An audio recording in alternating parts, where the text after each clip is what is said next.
Hi hello friends, എല്ലാവർക്കും നമ്മുടെ സുമി മുഫാസ് മനസ്സിലോട്ട് സ്വാഗതം. അങ്ങനെ നമ്മുടെ നാളെ വരാനിരിക്കുന്ന കാറ്റത്തെ കിളിക്കൂടെ നമ്മുടെ സുധീഷിൻ്റെയും നമ്മുടെ നിധിയുടെയൊക്കെ പുതിയ വിശേഷങ്ങൾ എന്തൊക്കെയാണെന്ന് നോക്കാം. അങ്ങനെ നമ്മുടെ സുധീഷ് രാവിലെ തന്നെ കണ്ണാടിയിലങ്ങോട്ട് മുടി ചീകലും ഒരുങ്ങലും ഒക്കെയാണ്. അപ്പോൾ ഹരീഷ് ആണെങ്കിൽ അതിൻ്റെ ഇടയിലോട്ടൊന്ന് ഇടിച്ച് കയറിയാണ്. അപ്പോൾ വേറൊന്നുമല്ല, ഇന്ന് നിധിയുടെ ഇൻ്റർവ്യൂ ആണ്. അപ്പോൾ ഇൻ്റർവ്യൂവിന് പോകുമ്പോൾ ഭർത്താവായ ഞാൻ നല്ല സുന്ദരനും സുങ്കനുമായിട്ടൊക്കെ പോകണ്ടേ. അപ്പോൾ അതിൻ്റെ മേക്കപ്പും കാര്യങ്ങളാണ് നമ്മുടെ സുധീഷ് നടത്തിക്കൊണ്ടിരിക്കുന്നത്. പക്ഷേ ഹരീഷ് പറഞ്ഞു, അതെ ആകെ ഒരു കണ്ണാടിയാനുള്ളത്, എനിക്ക് വർക്ക്ഷോപ്പിൽ പോകാൻ സമയം, ഞാൻ ആ മുടി ഒന്ന് ചീകട്ടെ, ഒന്ന് മാറി നിൽക്കാവോ?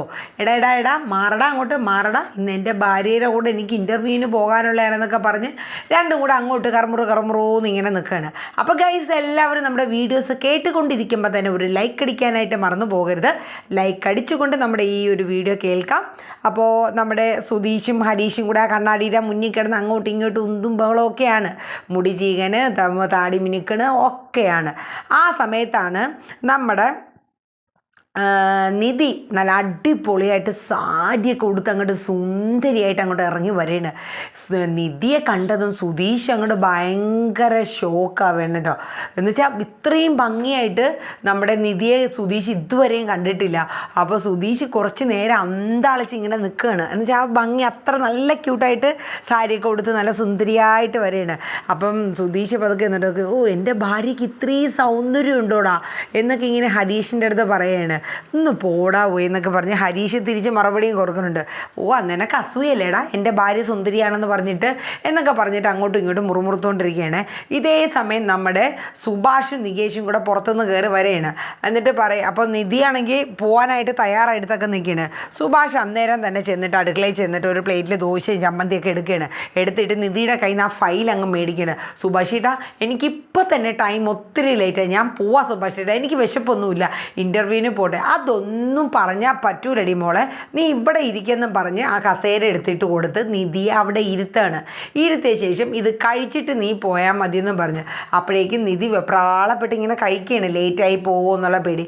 ഈ സമയം നമ്മുടെ സുധീഷാണെങ്കിൽ ആ മൊബൈൽ അങ്ങോട്ട് എടുക്കുകയാണ്. എൻ്റെ ഭാര്യയെ കാണാൻ ഇന്ന് വല്ലാത്തൊരു ഭംഗിയൊക്കെയാണ്, എന്നാൽ പിന്നെ അത് മൊബൈലിലെ വീഡിയോ ഫോട്ടോ ഒക്കെ അങ്ങ് എടുത്ത് വെച്ചാലോ എന്ന് കരുതിയിട്ട് നിധി കാണാണ്ട് പതുക്കെ ഫോട്ടോസൊക്കെ എടുക്കണം. ഇത് പക്ഷേ ഹരീഷും നികേഷൊക്കെ കണ്ടായിരുന്നു. എന്നിട്ട് സുഭാഷ് അകത്തോട്ട് കയറി പോയിട്ട് വന്നിട്ട് അപ്പോഴേക്കും നമ്മുടെ നിധി ബ്രേക്ക്ഫാസ്റ്റൊക്കെ കഴിച്ചു. എൻ്റെ നിധിയുടെ അടുത്ത് പറയും, അതെ വിളക്കൊക്കെ കത്തിച്ച് ഒന്ന് പ്രാർത്ഥിച്ചിട്ട് ഇവിടെ നിന്ന് ഇറങ്ങിയാൽ മതി മോളെന്ന് പറയുന്നുണ്ട്. ആയിക്കോട്ടെ സുഭാഷ് ഏട്ടാന്ന് പറഞ്ഞിട്ട് നിധി വിളക്കെല്ലാം കത്തിച്ച് ആ വിളക്കിൻ്റെ മുന്നിൽ നിന്ന് പ്രാർത്ഥിച്ച് എല്ലാവരുടെ അടുത്ത് യാത്രയൊക്കെ പറയുന്നുണ്ട്. ഇതേ സമയം നമ്മുടെ നിധിയേട്ടത്തി ഓൾ ദ ബെസ്റ്റ് എന്നൊക്കെ പറഞ്ഞ് നല്ല കോൺഫിഡൻ്റ് ഒക്കെ കൊടുത്ത് അങ്ങോട്ട് വിടുകയാണ്. അപ്പോൾ ഈ സമയത്ത് നമ്മുടെ സുഭാഷ് പറയും, അതെ മോളെ ഞാനും കൂടെ വരുന്നുണ്ടെന്ന് പറയും. അപ്പോഴേക്കും ദേ കിടക്കണം സുധീഷ്, അല്ല എങ്ങോട്ട് വരാനാണെന്നുള്ള മട്ടിൽ. അപ്പോൾ സുധീഷ് പറയും, അതെ നല്ല സുഭാഷ് പറയും, അതെ വീട്ടിൽ അച്ഛനൊക്കെ ഉണ്ടെങ്കിൽ മോളുടെ കൂടെ അച്ഛനൊക്കെ വരില്ലേ എന്ന് പറയും. കാരണം മുതിർന്ന ആരെങ്കിലും കൂടെ ഉണ്ടെങ്കിൽ അതൊരു പ്രത്യേകതയല്ലേ. അപ്പം നിധി പറയും, സുഭാഷ് ഏട്ടന് പണിത്തിരക്കൊക്കെ അല്ലേ. ഇല്ല മോളെ, എനിക്ക് ഒരു തിരക്കുമല്ല, ഉണ്ടെങ്കിൽ തന്നെയും നിൻ്റെ കാര്യത്തിന് വേണ്ടിയിട്ടല്ലേ. അപ്പോഴേക്കും സുധീഷ് പറയും, ഏയ് ഞാൻ പോകുന്നുണ്ട് സുഭാഷ് ഏട്ടൻ, അത് മതി എന്നൊക്കെ പറയും. അപ്പോൾ സുഭാഷ് പറയും, അത് പോരാ ഞാനും വരണു എന്ന് പറഞ്ഞ് സുഭാഷ് തയ്യാറാവുകയാണ്. അങ്ങനെ അവരെല്ലാവരും കൂടെ 3 പേരും കൂടെ പോകാനായിട്ട് തയ്യാറായപ്പോൾ നമ്മുടെ ഹരീഷും നികേഷും കൂടെ ഇരുന്ന് ചിരിക്കുകയാണ്. കാരണം ഭാര്യയും ഭർത്താവും കൂടെ ഒരുമിച്ച് അങ്ങനെ പതുക്കെ പോകാന്നുള്ള രീതിയിലൊക്കെ ഇരുന്നപ്പോഴത്തേക്കല്ലേ അതിൻ്റെ ഇടയിലോട്ട് സുഭാഷേട്ടൻ വന്ന് ചാടുന്നത്. സുധീഷിന് അതും പറഞ്ഞ് അങ്ങോട്ട് കളിയാക്കാൻ തുടങ്ങി കേട്ടോ. അപ്പോൾ സുധീഷ് സുഭാഷിൻ്റെ പുറകെ നടക്കുന്നുണ്ട്. കാരണം നിധി കേൾക്കാണ്ടൊന്ന് പറയണം, ഞാൻ ഒറ്റയ്ക്ക് പൊക്കോളാം സുഭാഷേട്ടാ എന്നൊക്കെ പറയണമെന്ന് സുധീഷിനുണ്ടായിരുന്നു. അവസാനം കാറിൻ്റെ അടുത്ത് എല്ലാവരും അവർ 3 പേരും ഇറങ്ങുകയാണ്. എന്നിട്ട് സുഭാഷ് ചെന്ന് ആ ബാക്ക് ഡോറ് തുറക്കുന്നു, നിധി കയറണു. അപ്പോൾ സുഭാഷ് ഫ്രണ്ടിൽ കയറണു. അപ്പോഴേക്കും സുധീഷ് പറയും, ഓ എൻ്റെ ഭാര്യയുടെ കൂടെ നിധിയിലൊപ്പം ഇച്ചിരി നേരമെങ്കിലും മുൻവശത്ത് അവളെ ഇരുത്തിക്കൊണ്ട് കുറച്ച് നേരമെങ്കിലും ഒന്ന് പോവാമെന്ന് കരുതിയപ്പോൾ ഈ മനുഷ്യൻ സമ്മതിക്കൂല എന്നൊക്കെ പറഞ്ഞ് ചിന്തിക്കണം. ഇതേ സമയം നമ്മുടെ ഹരീഷും നികേഷും കൂടെ ഇരുന്ന് ചിരിയോട് ചിരിയാണ് കേട്ടോ. കാരണം അമ്മള് പറ്റിപ്പോയല്ലോ, സുഭാഷ് ഏട്ടൻ വരുമെന്നുള്ളൊരു വിചാരം സുധീഷിന് പോയില്ല. അപ്പോൾ ഹരീഷ് അവിടെ നിന്നോട് പറയും, അതെ ആള് കയറി, ഡ്രൈവർ വണ്ടി എടുക്കണില്ലേ എന്ന് ചോദിക്കുന്നുണ്ട്. ഓ അപ്പം സുധീഷിന് മനസ്സിലായി എന്നെ കളിയാക്കിക്കൊണ്ട് അവന്മാരൊക്കെ അവിടെ നിന്നുകൊണ്ട് പറയണതാണെന്നൊക്കെ. അങ്ങനെ കാറും എടുത്ത് അവരങ്ങനെ യാത്ര പോവാണ്. ആ പോണ സമയം സുഭാഷ് പറഞ്ഞു, മോളെ നമുക്ക് അമ്പലത്തിലൊക്കെ ഇറങ്ങി ഒന്ന് തൊഴുതിട്ട് ഞാൻ മനസ്സിൽ ഓർത്തതാ സുഭാഷ് ചേട്ടാ, കാര്യം ഒരു ഐശ്വര്യമൊക്കെ ഉണ്ടാവട്ടെ എന്ന് കരുതിയാണ് പറഞ്ഞതെന്ന് പറഞ്ഞ് സുഭാഷ് അവരെല്ലാവരും അമ്പലത്തിലൊക്കെ പോയി നന്നായിട്ട് പ്രാർത്ഥിക്കുന്നുണ്ട്. അപ്പോൾ ഈ അമ്പലത്തിൽ നടന്നു പോകുന്ന വഴിക്ക് സുധീഷ് എന്നിട്ട് പറയും, അതെ സുഭാഷ് ചേട്ടൻ എന്തിനാ വന്നത്, ഞാൻ എൻ്റെ ഇച്ചിരി നേരമെങ്കിലും അവളുമായിട്ടൊന്ന് ഇടപഴകാൻ നോക്കുമ്പോൾ സുഭാഷ് ചേട്ടാ എൻ്റെ എടാ ഇൻ്റർവ്യൂവിന് പോകുമ്പം ആരെങ്കിലും മുതിർന്നവരും കൂടെയൊക്കെ പോണത് ഒരു ഐശ്വര്യമാണ്, നീ അങ്ങോട്ട് മിണ്ടാതിരി. അതെ ഇക്കണക്കിന് പോവുകയാണെങ്കിൽ സുഭാഷ് ചേട്ടൻ അവൾ സഹോദരനായിട്ട് കാണാനില്ലേ, എന്നെയും മിക്കവാറും അവൾ സഹോദര സ്ഥാനം തന്ന് അംഗീകരിക്കുമെന്ന് പറഞ്ഞ് സുധീഷ് പറയണം. അപ്പോൾ സുഭാഷ് പറയാം അതൊന്നുമില്ല, നീ അങ്ങോട്ട് മാറിക്കെന്ന് പറഞ്ഞ് അമ്പലത്തിലൊക്കെ തൊഴുതിട്ട് അവർ വീണ്ടും ഇൻ്റർവ്യൂവിനായിട്ട് പോവാണ്. അങ്ങനെ ഇൻ്റർവ്യൂ സ്ഥലത്തെത്തി. അപ്പോൾ സുഭാഷ് പറയും, മോളെ നന്നായിട്ട് പോയിട്ട് വാ, നന്നായിട്ട് അറ്റൻഡ് ചെയ്യുന്നൊക്കെ പറഞ്ഞ് വിടണ. അപ്പോൾ ഞാൻ പോവാണെന്ന് പറയാം. അപ്പോൾ നിധി പറയും സുഭാഷ് ചേട്ടൻ പൊക്കോ, സുധീഷും പൊക്കോ എന്ന് പറയുന്നുണ്ട്. ഇല്ല ഞാനിവിടെ ഉണ്ടാവും, ഇല്ല പൊക്കോ സുധീഷ്, ഓട്ടം കളയണ്ട, ഇനിയിപ്പോൾ ഞാൻ തിരിച്ചൊരു ഓട്ടോറിക്ഷയിൽ അങ്ങ് വന്നോളാം, കുഴപ്പമൊന്നുമില്ല എന്ന് പറയും. നിധി എന്തായാലും പൊക്കോ എന്ന് പറയുന്നുണ്ട്. അങ്ങനെ നിധി ഇൻ്റർവ്യൂവിന് കയറി പോകുമ്പോഴത്തേക്ക് അപ്പോൾ സുഭാഷ് ചോദിക്കും, അതെ നീ വരുന്നുണ്ടോ അതോ ഇവിടെ നിൽക്കണുണ്ടോ, ഞാനിങ്ങനെ അവളെ ഇട്ടിട്ട് വരും, സുഭാഷ് ചേട്ടൻ ഞാൻ വരുന്നില്ല, സുഭാഷ് ചേട്ടൻ പൊക്കോ എന്ന് പറയും. അപ്പോൾ പറയുന്നത് ഞാൻ ഒരു ഓട്ടോറിക്ഷ പിടിച്ച് പോകാം. അപ്പോൾ സുധീഷ് പറയും, അല്ലെങ്കിൽ വേണ്ട, എന്തായാലും ഒരു 1-2 മണിക്കൂർ എടുക്കും നിധി ഇൻ്റർവ്യൂ കഴിഞ്ഞ് വരാം, ഞാൻ സുഭാഷ് ചേട്ടനെ വീട്ടിൽ കൊണ്ടാക്കി തരാം. അത് വേണ്ട, അപ്പോഴേക്കും നിധി ഇൻ്റർവ്യൂ കഴിഞ്ഞ് വന്നാലോ, ഇല്ലാന്നേ എന്തായാലും കുറച്ച് പേരുണ്ടല്ലോ, അവരൊക്കെ ഇൻ്റർവ്യൂ ചെയ്ത് വരുമ്പോഴേക്കും സമയം എടുക്കും സുഭാഷ് ചേട്ടാ. അങ്ങനെ സുഭാഷിനെ കൊണ്ടുവന്ന് വീട്ടിലോട്ടൊക്കെ ആക്കുകയാണ്. ഇതേ സമയം നമ്മുടെ നിധി ഇൻ്റർവ്യൂ ഒക്കെ കഴിഞ്ഞ് വരുന്നുണ്ട്. ഇതേ സമയം നമ്മുടെ സുനന്ദേനെ ഒന്ന് കാണിക്കുന്നുണ്ട്. അതായത് സുനന്ദ കല്യാണം കഴിഞ്ഞ് പിറ്റേ ദിവസം അവിടെ നിന്ന് സുനന്ദയുടെ വീട്ടിൽ നിന്ന് പോവും. അപ്പോൾ ആ സമയം നമ്മുടെ അശ്വിനും സുനന്ദയൊക്കെ അവിടെയാണ്. അപ്പം അമ്മായിയമ്മയും അമ്മായി അച്ഛനൊക്കെ നല്ല രീതിയിൽ മരുമകനെ ഫുഡും അതും ഇതുമൊക്കെ കൊടുത്ത് അങ്ങോട്ട് സൽക്കരിച്ച് അശ്വിൻ്റെ വയറ് പൊട്ടാറായി. അപ്പോൾ ഒരു ജ്യൂസും കൂടെ കൊണ്ടുവന്ന് ലളിത കൊടുക്കുകയാണ് അശ്വിന്. അപ്പോൾ അശ്വിൻ പറഞ്ഞു, എൻ്റെ പൊന്നമ്മേ ഞാനിപ്പോൾ എൻ്റെ വയറിപ്പോൾ തന്നെ പൊട്ടാറായെന്നൊക്കെ പറഞ്ഞ് അശ്വിൻ പറയുന്നുണ്ട്. അതൊന്നും പറഞ്ഞാൽ പറ്റില്ല, ഇതൊക്കെ കുടിക്കണമെന്ന് പറഞ്ഞ് നിർബന്ധിച്ച് ലളിത അശ്വിനെ ജ്യൂസൊക്കെ കുടിപ്പിക്കുകയാണ്.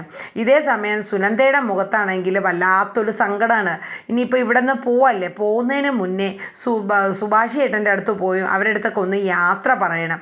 അപ്പോൾ സുനന്ദ നേരെ ചെന്നിട്ട് എല്ലാവരും അവിടെ ഇരിക്കണം, ഹാളിൽ ഇരിക്കുന്ന സമയത്ത് പറയും, അശ്വിൻ ഞാൻ അടുത്ത വീട് വരെ ഒന്ന് പോയിട്ട് വരട്ടെ, എല്ലാവരുടെ അടുത്തും ഒരു യാത്രയൊക്കെ പറഞ്ഞിട്ട് വരട്ടെ എന്ന് പറയും.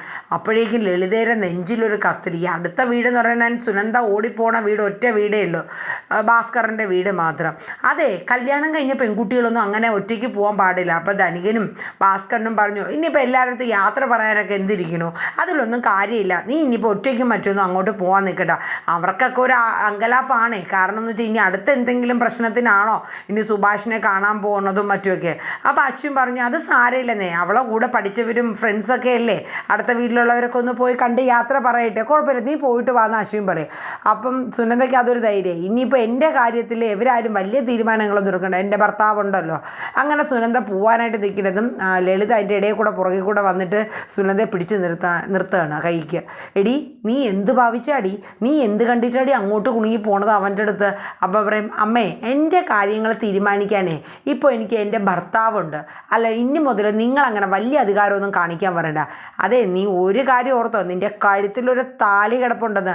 അതെ അത് അമ്മയെക്കാളും ബോധ്യം എനിക്കുണ്ട്, എൻ്റെ കഴുത്തിലൊരു താലി ഉണ്ടെന്നും എനിക്കൊരു ഭർത്താവുണ്ടെന്നും എൻ്റെ കാര്യങ്ങൾ തീരുമാനിക്കാൻ ഇനി മുതൽ ഒരു ഭർത്താവുണ്ടെന്നൊക്കെ എനിക്കറിയാമെന്ന് പറഞ്ഞു.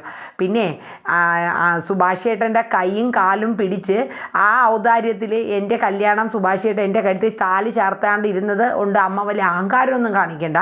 എൻ്റെ കഴുത്തിലൊരു താലി ഉണ്ടെന്നും ഞാനിപ്പോൾ ഒരാളുടെ ഭാര്യയാണെന്നും സുഭാഷ് ഏട്ടനും ബോധ്യമുണ്ട്.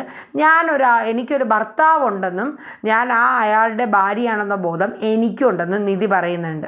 നിധിയല്ല, നമ്മുടെ സുനന്ദ പറയുന്നുണ്ട്. അവിടെ സുഭാഷ് ഏട്ടനെ സുഭാഷിൻ്റെ അടുത്ത് ചെന്നിട്ട് ഒരു യാത്ര പറഞ്ഞിട്ട് ഞാൻ വരുള്ളൂ, അല്ലാണ്ട് ഞാൻ അവിടെ വേറെ ഒന്നിനും പോണയല്ല എന്നൊക്കെ പറഞ്ഞിട്ട് സുനന്ദ കൈ തട്ടി അങ്ങ് മാറ്റിയാണ്. ഇത് കേട്ടപ്പോൾ ലളിതയ്ക്ക് ഏതുണ്ടോ അടി കിട്ടിയണക്ക് അങ്ങ് ആയി പോവുകയാണ്. കാര്യം എന്ന് വെച്ചാൽ സുനന്ദ ഒരു അധികാരമായി. കാരണം ഇത്രയും നാളും അടിയും ചവിട്ടും ഒക്കെ കൊടുത്ത് ആ കുട്ടീനെ അമ്മാതിരി ഇട്ട് പീഡിപ്പിച്ചാണ് ഈ ഒരു കല്യാണം ഇത്രയും കൊണ്ട് എത്തിച്ചത്. പക്ഷേ അശ്വിൻ വന്നതോടുകൂടി സുനന്ദയ്ക്ക് ഒരു ഇതൊക്കെ ആവുകയാണ്. അങ്ങനെ സുനന്ദ അവരുടെ അടുത്ത് സുഭാഷിൻ്റെ വീട്ടിലോട്ട് ചെല്ലുക. അവിടെ ഇനി യാത്ര പറയുന്ന സീനൊക്കെയാണ്. അപ്പം നാളത്തെ എപ്പിസോഡിൽ സുനന്ദ അവിടേക്ക് പോകുന്ന സീൻ വരെയൊക്കെ ഉള്ളൂ. പിന്നെ ഇതിനിടയിൽ നിധി ഇൻ്റർവ്യൂ കഴിഞ്ഞ് പുറത്ത് വരുന്ന സീനൊക്കെ ഉണ്ട്. അപ്പോൾ എന്തായാലും നമ്മുടെ കാറ്റത്തെ കിളിക്കൂട് സീരിയലിൻ്റെ നാളത്തെ എപ്പിസോഡിൻ്റെ പ്രൊമോ ഇത്ര മാത്രമേ ഉള്ളൂ. എല്ലാവരും നമ്മുടെ വീഡിയോസൊക്കെ ഒന്ന് കേട്ട് ലൈക്ക് അടിക്കുക, ഹൈപ്പ് ചെയ്യുക. പുതുതായിട്ട് വരുന്നവരൊക്കെ നമ്മുടെ ചാനലൊന്ന് സബ്സ്ക്രൈബ് ചെയ്ത് വയ്ക്കുക. അപ്പോൾ എല്ലാവർക്കും നല്ലൊരു ശുഭരാത്രി പറഞ്ഞുകൊണ്ട് നമ്മുടെ കാറ്റത്തെ കിളിക്കൂട് സീരിയലിൻ്റെ പ്രൊമോ ഇവിടെ വൈൻഡപ്പ് ചെയ്യുന്നു. ഇനിയിപ്പോൾ ഒരു 9:30 ഉള്ളിൽ തന്നെ നമ്മുടെ മഴതോരും മുമ്പേ നമ്മുടെ സുമി മുഫാസ് ടേസ്റ്റി കിച്ചണിൽ ഇപ്പോൾ തന്നെ അപ്ലോഡ് ചെയ്യുന്നതാണ്. എല്ലാവരും നമ്മുടെ 2 ചാനൽ സപ്പോർട്ട് ചെയ്യണം. അപ്പോൾ tata bye bye, good night, sweet.